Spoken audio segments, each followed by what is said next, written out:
दूसरी तिमाही में एलटीआई माइंट्री के नतीजे अनुमान के मुताबिक रहे हैं। आय में 3% की बढ़ोतरी दिखी है तो मुनाफा 10% की ग्रोथ मुनाफे में दिखी है। मार्जिन में भी सुधार हुआ है। इस बारे में और नतीजे कैसे रहे हैं, ग्रोथ के आउटलुक पर चर्चा करने के लिए हमारे साथ कंपनी के सीएफओ विपुल चंद्रा है। शुक्रिया सर, आपने वक्त निकाला ईटी नाउ स्वदेश के लिए।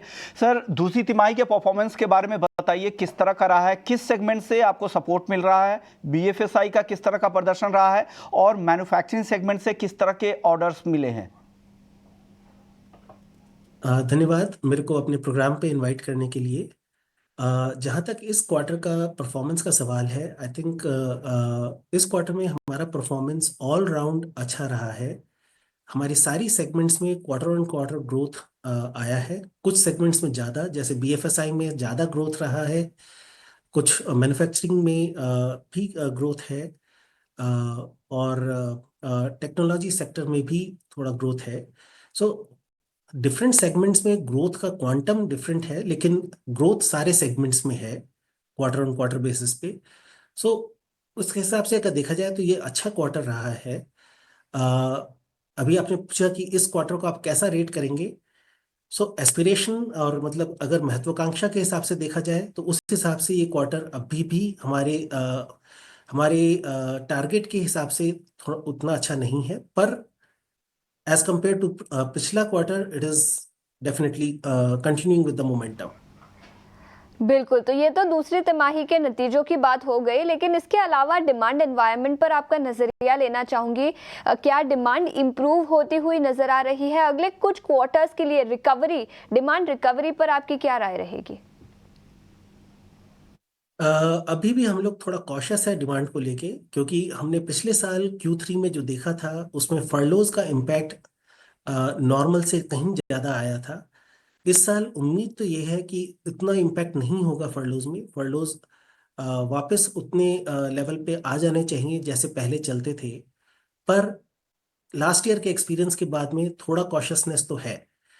जहां तक सवाल है मोमेंटम का, मोमेंटम पे उम्मीद तो यही है कि मोमेंटम कंटिन्यू करेगा अभी इस क्वार्टर में भी।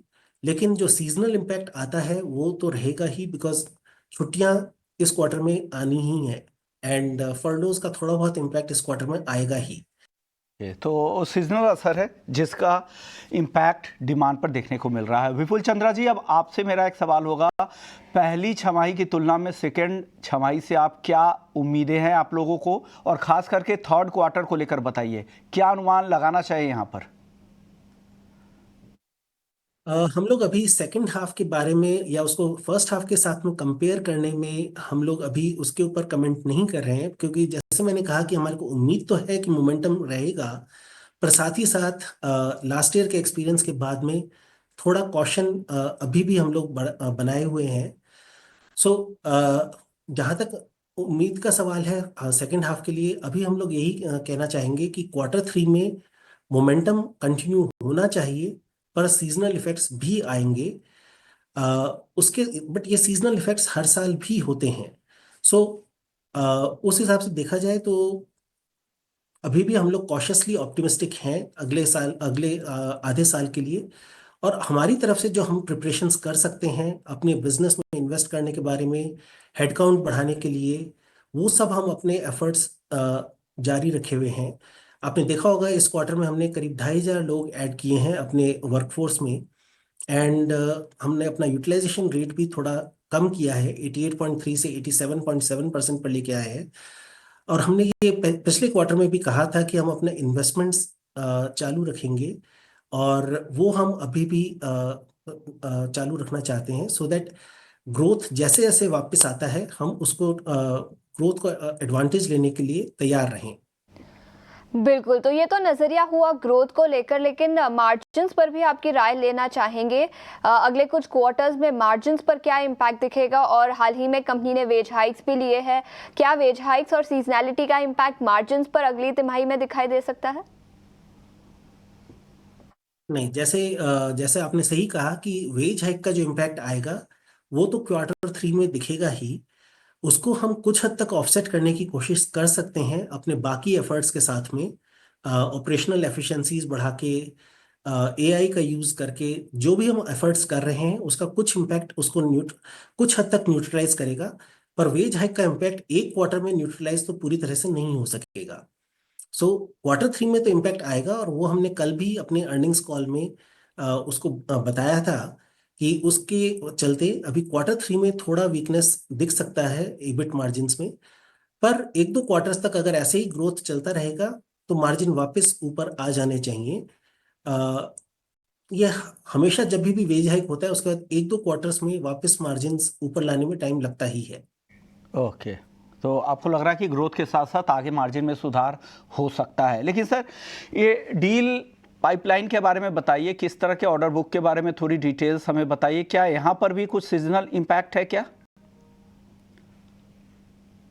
तो इसके लिए मैं सिर्फ आपका ध्यान लास्ट ईयर क्वार्टर 2 की तरफ आकर्षित करना चाहूँगा।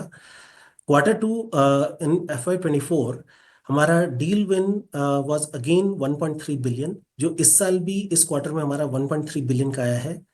लास्ट ईयर क्वार्टर 1 में 1.4 बिलियन का डील विन था। इस साल भी क्वार्टर 1 में हमारा 1.4 बिलियन डॉलर्स का डील विन रहा था।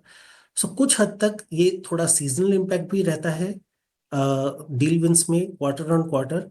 और बाकी कुछ हद तक जो आप कह रहे हैं कि कुछ थोड़ा बहुत डील्स आगे पीछे हो सकते हैं, बिकॉज हम लोग डील को तभी काउंट करते हैं अपने डील विन में जब कॉन्ट्रैक्ट साइन हो जाता है। खाली अगर हमारे को कस्टमर ने बता दिया कि हम उस डील के लिए सेलेक्ट हो गए हैं, हम उसको तब उस क्वार्टर में काउंट नहीं करते हैं। सो जब भी पेपर साइन हो जाएंगे उस टाइम पे हम उसको काउंट करना शुरू करते हैं। बिल्कुल, तो FY 25 पर तो नजरिया आपका कॉशियस ही है, लेकिन FY 26 के बारे में बात करते हैं। क्या हम डबल डिजिट रेवेन्यू ग्रोथ देख पाएंगे FY 26 में?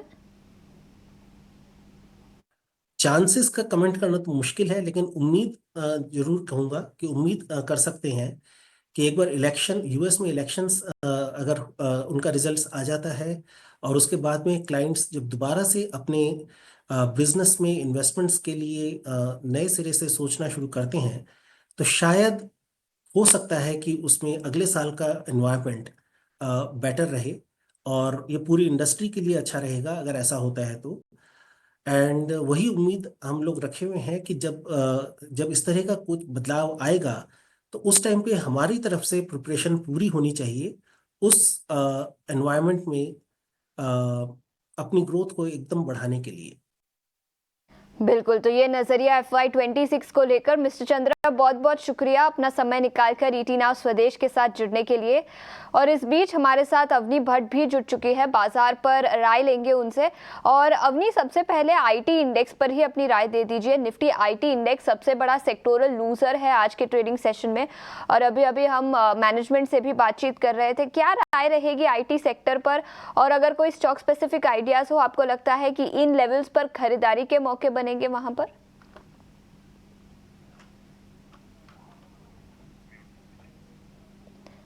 अवनी, आप म्यूट। हाँ, सो मेरा मानना है कि निफ्टी आईटी में कल जो एक बहुत अच्छी मूवमेंट दी थी, उसका थोड़ा सा आज रिट्रेसमेंट हो रहा है, लेकिन जो कंसोलिडेशन हुआ है इस ओवरऑल इंडेक्स में करीबन अराउंड 41,700 का सपोर्ट लेकर के, उस कंसोलिडेशन रेंज के नीचे ब्रेकडाउन तो नहीं दिया है, तो ये एक हल्की सी गिरावट है, हल्का सा प्रॉफिट बुकिंग है आज के दिन में। लेकिन इंडेक्स अभी भी स्ट्रांग है और यहाँ से पुल बैक की चांसेस बहुत ज्यादा है। और मेरे हिसाब से अभी मेरा एक रिकमेंडेशन भी आईटी सेक्टर से ही है, वो है HCL टेक। HCL टेक आप देखें तो इसमें कोई बहुत बड़ी हमें गिरावट दिखी ही नहीं है। इवन मार्केट में जो गिरावट हुई थी पिछले हफ्ते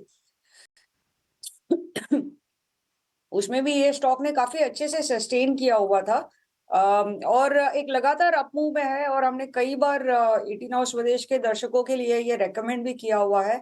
इनफैक्ट कल के सुबह के शो में भी मैंने रेकमेंड किया है। तो HCL टेक पे यहाँ से व्यू पॉजिटिव बनता है।